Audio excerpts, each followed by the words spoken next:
కాళేశ్వరం ప్రాజెక్టుకి 1,00,000 కోట్లు ఖర్చు పెడితే 1,00,000 ఎకరాలు కొత్త ఆయకట్టు.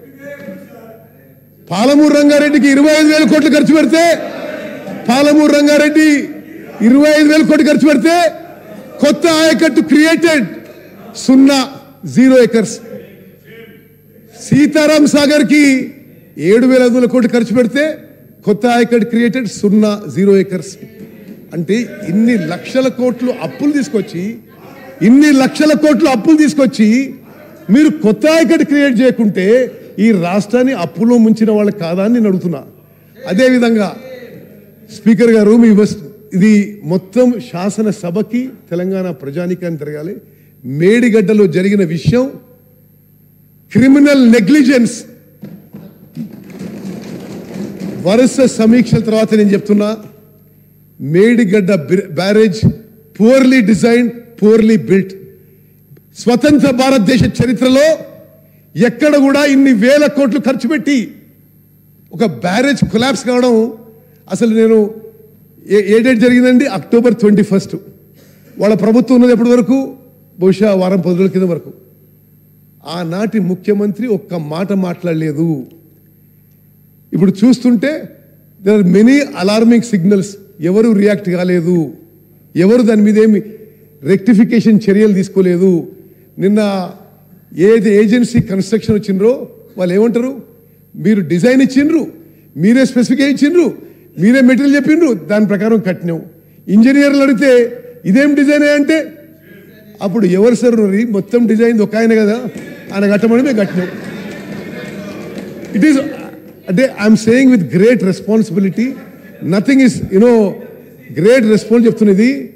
మేడిగడ్డ బ్యారేజ్ పియర్, ఆ పియర్ ఉంటుంది కదా, బ్లాక్ నెంబర్ 7, వాళ్ళని ఐ విట్నెస్ అడిగితే పెద్ద శబ్దం వచ్చింది, కొలాప్స్ అయిపోయింది.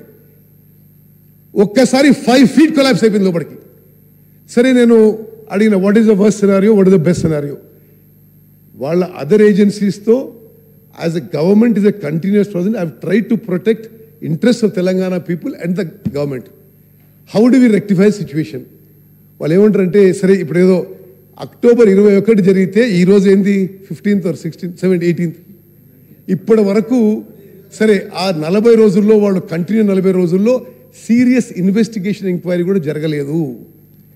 ఇప్పుడు ఎల్ఎన్టీ ఎక్స్పర్ట్స్ ఏమంటారంటే, మాకు ఉన్న అభిప్రాయంలో జియాలజీ సరిగా చెక్ చేయలేదు, డిజైన్ సరిగా లేదు, కాబట్టి పియర్ యొక్క ఫౌండేషన్ కొలాప్స్ అయింది. మరి ఏం చేయాలి దానికి?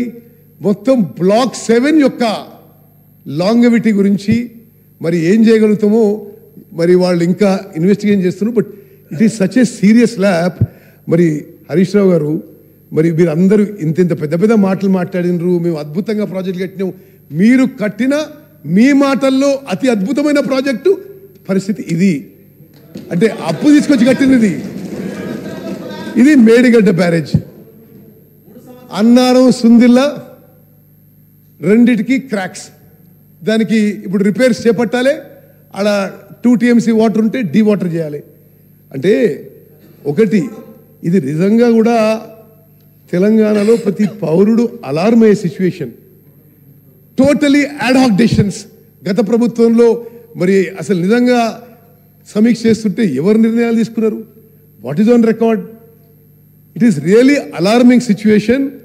ప్యానల్ స్పీకర్ గారు, నేను ఎందుకు ఈ విషయం ఈ సబ్జెక్ట్ మీద చెప్తున్నా అంటే, ఇప్పుడు గత ప్రభుత్వం అప్పులు తీసుకొచ్చిండ్రు, మేము ప్రొడక్టివ్గా చేసినాం, మేము ఏదో ఉపయోగించినాం అంటే ఉపయోగించింది ఈ విధంగా మన అందరినీ, మన పిల్లల్ని, వాళ్ళ పిల్లల్ని తాకట్టు పెట్టి హై కాస్ట్ లోన్స్ తీసుకొచ్చి ఈ విధంగా మరి ప్రజాధనాన్ని దుర్వినియోగం చేసిన విషయం తప్పనిసరిగా ఎంక్వైరీ చేస్తాం. తప్పనిసరి తప్పు చేసిన వాళ్ళకి శిక్ష పడుతుందని చెప్పి కూడా నేను మనవి చేస్తూ ముగిస్తున్నాను.